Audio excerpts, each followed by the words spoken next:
Passam bailando as aves nas vagas do vento que canta ao passar. Por entre folhas e frestas. Bom dia. Está todo mundo já preparado aí para o período natalino, né? Está todo mundo tão conversador hoje, está todo mundo tão feliz. Natal que chega.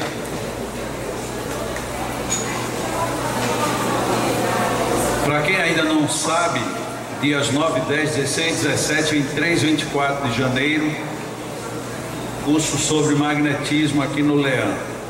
É um curso único, tem pessoas que perguntam se são três repetições. Não, é um curso único, começa no dia 9 que termina no dia 24. Vai ter parte teórica e prática, qualquer pessoa pode participar. E para quem pretenda um dia ajudar a trabalhar aqui no Leão, é necessário ter esse curso. E também para mesmo quem não queira aplicar, para entender como é que funciona o magnetismo, em que se fundamenta, qual é a lógica. Então a inscrição tanto pode ser feita aqui na livraria, como também entrar no meu site, que lá tem todas as informações através de depósito em conta do Leão.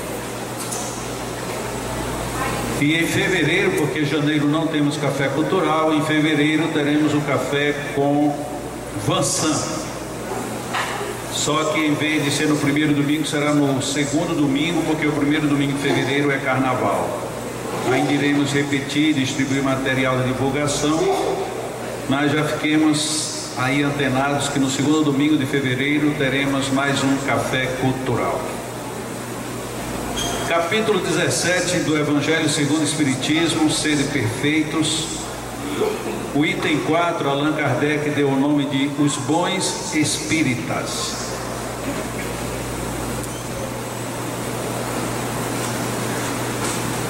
Ok, o Espiritismo não cria nenhuma moral nova, apenas facilita aos homens a compreensão e a prática da moral de Jesus, facultando uma fé inabalável e esclarecida aos que duvidam ou vacilam.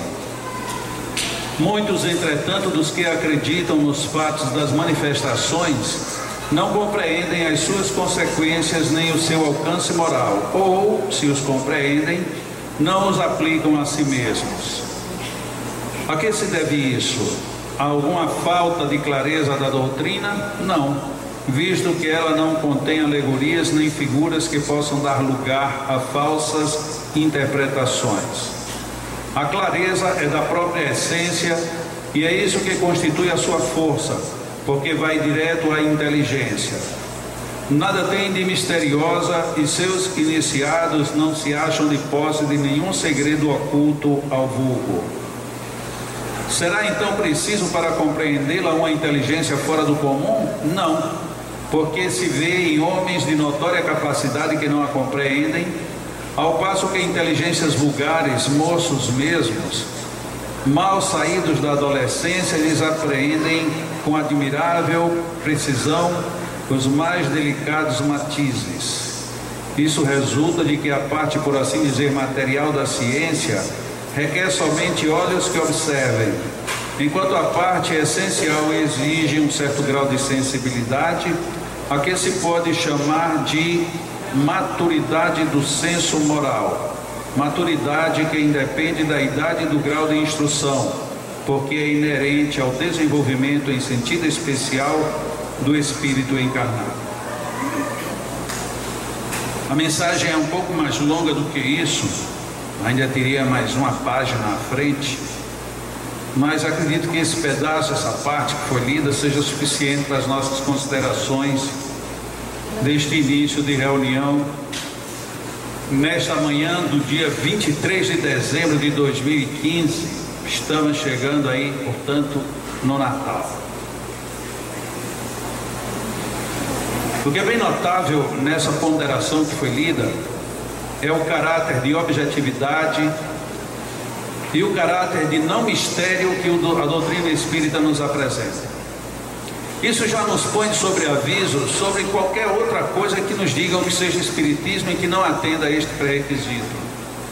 Se a gente chega mesmo num centro espírita, e no centro espírita começa a dizer isso é um mistério, isso é porque isto não tem explicação, isso aqui é porque foram os espíritos que disseram, mas não explicaram, e isso tudo já nos leva a ficar em dúvidas quanto à seriedade de quem fala ou da casa em si, se essa for a regra da casa. O Espiritismo, ele é essencialmente claro, lúcido e aberto. E ainda mais, como a proposta espírita de um desenvolvimento muito específico, tanto no sentido moral quanto intelectual, tudo o que o Espiritismo coloca necessariamente tem que ter relação direta com a razão e com a emoção. Quando Allan Kardec coloca no próprio texto a proposta de que será necessária uma inteligência supernormal para entender o Espiritismo, e ele coloca que esta não é uma condição essencial em si, ainda mais se ela estiver isolada em si mesma, nos posiciona a todos nós na condição inequívoca de podermos entender o Espiritismo. E entender o Espiritismo, em princípio, baseia-se em coisas muito lógicas. Primeiro, de que há uma existência, há uma necessidade de sabermos que tem algo ou alguém que é superior a todos nós. Porque se assim não fosse, nós tínhamos que concluir isso apenas um subproduto de um fisiologismo especial que teria acontecido em alguma circunstância não apreendida ainda por nossa sabedoria. Algo fez tão bem feito que fez a nós. Não precisamos nem olhar nenhuma figura genial, nenhuma pessoa excepcional. Basta que a gente olhe para nós mesmos. A nossa capacidade de pensar, por menos que pensemos, a nossa capacidade de ver, de locomoção, de manutenção da vida com mínimo de esforço, apenas respirando e se alimentando, enfim, há tanto equilíbrio nessas leis, no funcionamento de toda essa estrutura, que obviamente, como nada não produz nada, algo ou alguém produziu tudo isso. Então é um primeiro princípio, precisamos saber de Deus. O outro grande princípio em que o Espiritismo se baseia, não necessariamente como item teórico da doutrina, mas como objetivo prático de nossas vidas, é o sentido que nós temos que encontrar para poder a vida fazer sentido. Parece redundante, mas não é. Se nós não temos um sentido para manter um padrão de vida ou para justificar a vida que nós levamos, obviamente nenhuma estrutura moral, emocional teria qualquer funcionamento. Costuma-se alegar, quando alguém sofre alguma perda ou separação de outra pessoa, que no mundo nós temos aí em torno de 7 bilhões de pessoas e razoavelmente equilibrados, 50% homens e 50% mulheres. E alguém, quando perde alguém, chega a uma outra pessoa e vem apenas com esse raciocínio lógico. Você perdeu uma pessoa no universo de 3 bilhões e meio. Então é só você procurar agora nesse universo outra, que haverá de ter outra ou outras pessoas. Mas isto nunca é suficiente para confrontar a emoção que está sofrida, ou a emoção que guarda vínculos com outra criatura.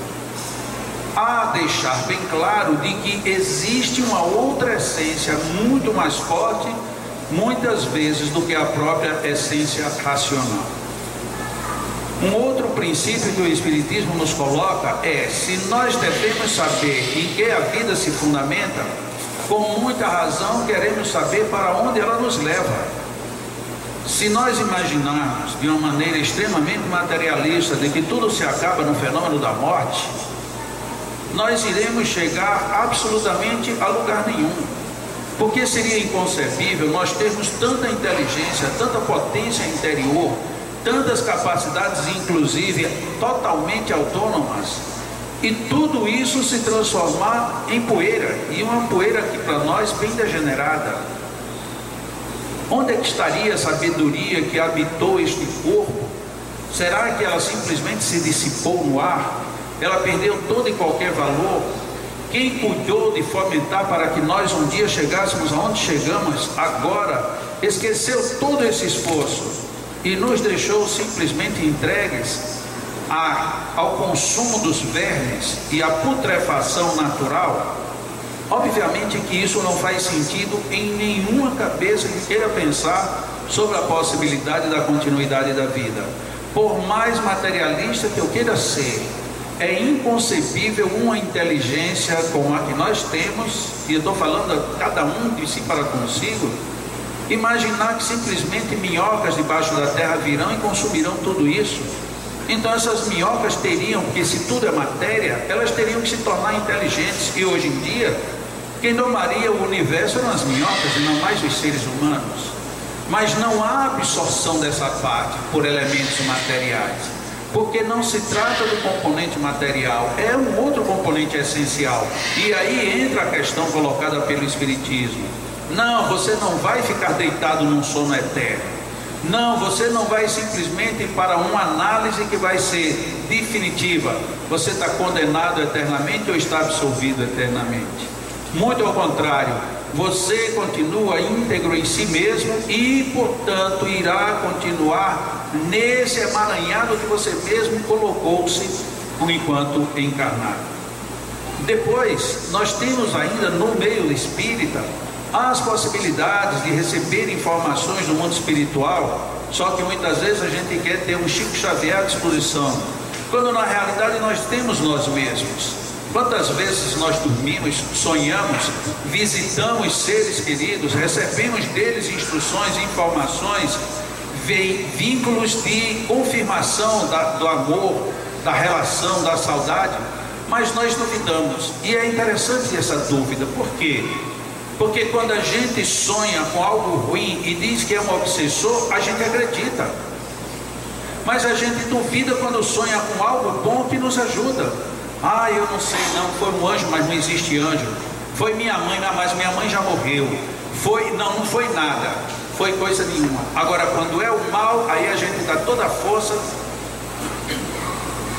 na crença às forças inferiores.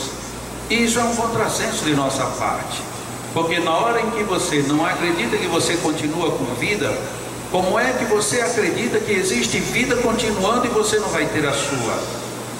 Por outro lado, se eu acredito que a vida continua e acredito na força do mal, por que eu duvido tanto da força do bem? Será que ela não existe? Ou, por outro lado, não será o ângulo, o ponto de vista, o enfoque que eu estou dando à minha própria interpretação, à minha própria vida, dentro da minha realização em cada existência? A doutrina espírita ainda nos possibilita estudos específicos em muitas áreas, numa das quais nós tivemos sempre muito pouca abertura. O estudo do magnetismo é uma delas. O estudo da reencarnação é outra que, por exemplo, aqui eu faço um parêntese, nós estamos perdendo a oportunidade enorme de entender isso com mais qualificação, porque nós não investimos, não pesquisamos e não orientamos a nossa percepção para entender mais claramente a lei de reencarnação. E aí hoje a gente encontra alguns ramos da psicologia que não têm vínculos diretos com aspectos religiosos, nem necessariamente morais, desenvolvendo essas pesquisas, e nós vamos ficar totalmente à margem de tudo isso, porque simplesmente não queremos dar importância a este outro item que a doutrina espírita nos chama a atenção. E por fim vem o ponto que o Espírito que ditou a mensagem colocou.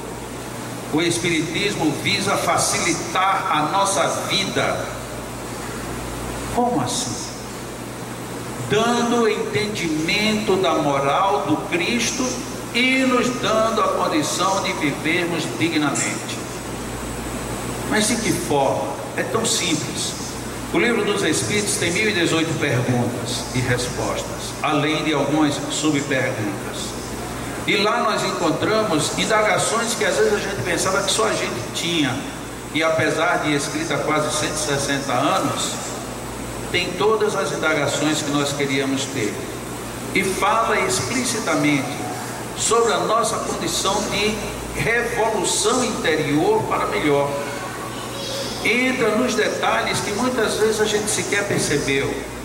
Entra na relação não só entre pessoas, entre seres humanos, mas entra nos aspectos da relação que nós devemos ter com a sociedade. colocando-nos perante uma necessidade de sermos melhores, não para ser santos, nem para ganhar espaço no reino espiritual, mas sobretudo para vivermos bem, para estarmos bem, para sermos pessoas do bem. Mas o que é ser uma pessoa do bem?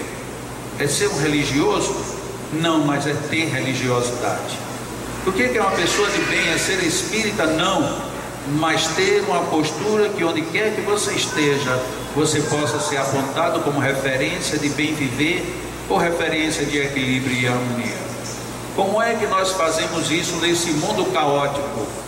Quanto mais preta a tela, mais real se ganham as tintas. Quanto mais neutro for o ambiente, mais destaque aparece aquele que se posiciona com equilíbrio.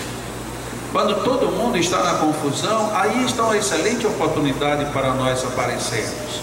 Quando a crise assola todo mundo, aí está o momento da gente dizer: eu não entro nessa onda, porque a crise é uma onda, a moda é uma onda, as coisas que surgem no dia a dia de alguma forma é uma onda. Se você quer pegar a onda, então seja um bom surfista, para não ficar debaixo da onda depois que ela quebra. Você tem que sair por cima, faça tubo, saia do outro lado e ainda por cima ganhe os campeonatos que você mesmo impetrou para você próprio. Isso tudo a doutrina espírita nos predispõe. Mas alguém por fim poderia perguntar: mas e onde é que tem isso que eu não vejo? Primeiro de tudo, nas obras de Allan Kardec tem. Agora é preciso ler com olhos de ver. E segundo, acompanhe melhor a sua literatura, veja o que você está lendo, veja o que você está pensando, veja em que você está se sintonizando. Muitas vezes basta desligar a televisão ou mudar de canal e a gente muda radicalmente o padrão que a gente tem. Temos muito pouco programa espírita na televisão, mas tem muitos programas bons. Temos muita coisa suja na internet, mas tem coisas esplendorosas, maravilhosas. Temos muitos livros de qualidade questionável, inclusive apresentados como espíritas, mas temos obras que são imortais e que valem todo o nosso empenho, todo o nosso esforço em querer conhecer. Se nos divertimos com a arte, cabe a nós escolhermos que arte nós queremos. Nós queremos arte ou nós queremos qualquer coisa que faça barulho, cores ou ritmos? Tudo depende muito de como nós agimos e interagimos. O Espiritismo, de fato, é essa doutrina que nos ensina a caminharmos com equilíbrio. Existem desequilibrados no Espiritismo? Sim, afinal de contas estamos no meio de provas e expiações. Mas isto não invalida a essência. E quando você tiver dúvida de qualquer conceito que lhe colocaram, dizendo ser conceito espírita, pode ter sido onde for, incluindo aqui no Leão, pegue as obras de Allan Kardec e procure conferir. Se ele disser ao contrário, quiser um conselho, fique com ele. Porque o que já disseram em nome de espiritismo, porque o guia, porque o espírito, porque o mentor, porque o médium, a médium, porque isso, aquilo, é um universo totalmente contrário com o universo que Allan Kardec colocou para nós. Tem dúvidas? Leia Allan Kardec. Ah, mas Allan Kardec é um livro muito antigo. Sim, mas você não vai entender como é que ele está tão atualizado mesmo passado tanto tempo. Afinal de contas, quando se trata de essência moral, de comportamento de vida e de relação nossa com o que está do outro lado, ainda não tem nada melhor, absolutamente nada, nem ninguém melhor do que o senhor Allan Kardec. Não para cumprir uma tradição, mas para falar de nosso coração pessoal e do coração do Leão. Inclusive, em nome dos nossos idosos que lá em cima estão, nós gostaríamos de desejar a todos que essa transição do Natal seja de harmonia e paz. Ainda que não tenha presentes, ainda que não tenha encontros, ainda que não tenha peru nem jantares, ainda que a gente se sinta sozinho, ainda que a gente não goste da época, ainda que a gente se sinta tão efusivo que comece a cair no desregramento, ainda que a gente gostasse que estivesse agora em outro lugar, ainda que a gente sonhasse que não recebe ou não acorda desse sonho, Ainda que entes queridos que a gente gostaria de tê-los por perto estão aqui, estão além, ainda que tudo seja certo ou errado, que nós guardemos paz e harmonia. Não valerá muito ter um Natal para a gente se alegrar somente por alguns instantes. A alegria é sempre boa por qualquer tempo que seja, mas se nós estamos em harmonia, a alegria mínima que acontecer, ela se potencializa, ela se distende dentro do nosso universo pessoal. Ainda que nós estejamos chorando, sofrendo, ainda que não exteriorizemos a felicidade que poderíamos estar vivendo, é muito importante que nós tenhamos paz e harmonia. E paz a gente consegue através do uso da consciência equilibrada, e harmonia nós conseguimos quando nós nos dizemos para nós mesmos em total confiança com o que estamos dizendo: eu estou bem, eu tenho muita gratidão à vida. Muito obrigado, Senhor, por teres vindo trazer a nós o teu exemplo. Muito obrigado, Deus, por termos esta vida maravilhosa. Tenhamos todos um Natal muito feliz, cheio de paz e harmonia. Relaxemos agora para fazermos a nossa breve meditação e o magnetismo coletivo.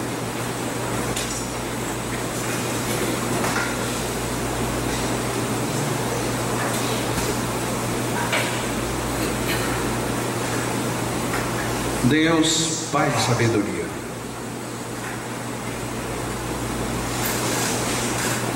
aqui estamos sob as tuas bênçãos para viver mais um momento de captação de bons fluidos, de boas energias.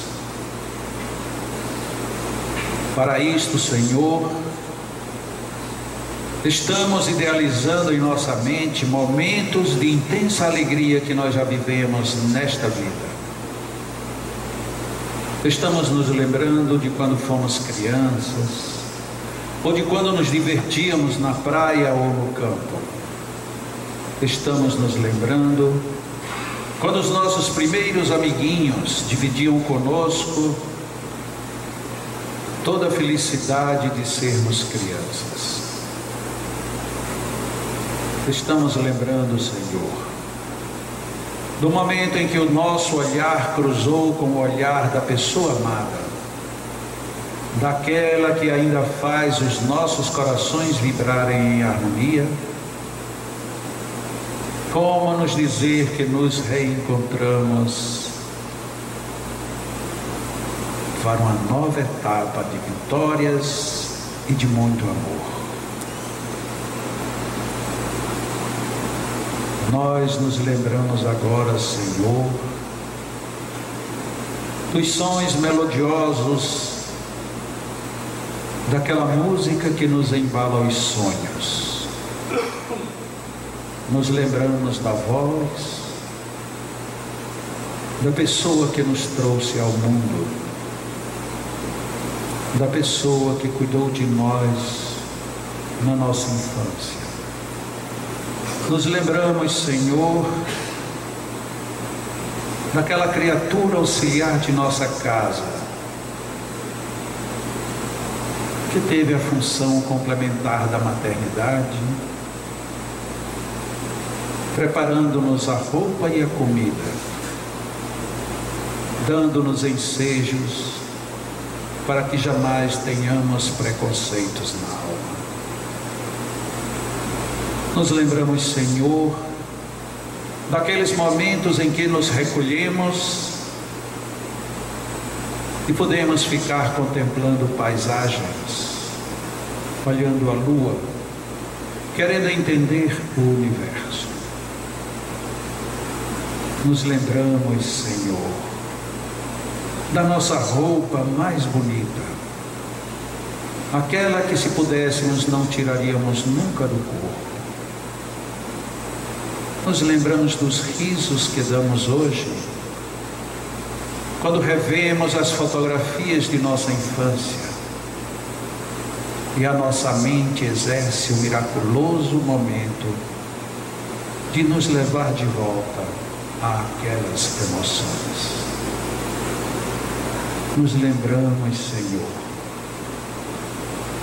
que ainda há pouco estávamos dormindo, estávamos no mundo mais distante, mas que agora que estamos em contato mais próximo e mais direto com as Tuas bênçãos.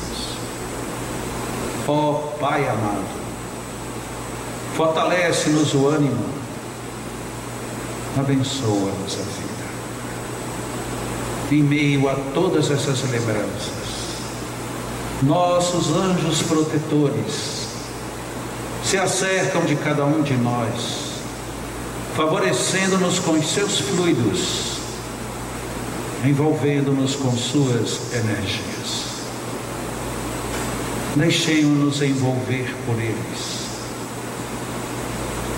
Eles trazem aquilo que nós tanto pedimos.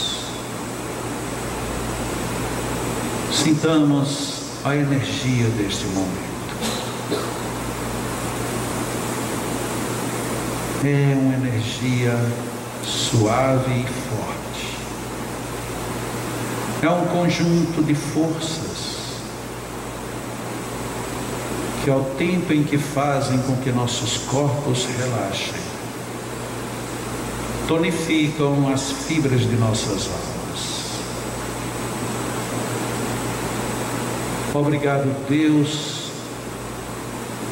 por favoreceres a que aqui tenhamos magnetizadores também encarnados. E em Teu nome, Senhor, os magnetizadores, erguendo suas mãos, nos doam também os seus fluidos, como a fazer uma amálgama de energias poderosas que atendem às necessidades essenciais de nossas vidas.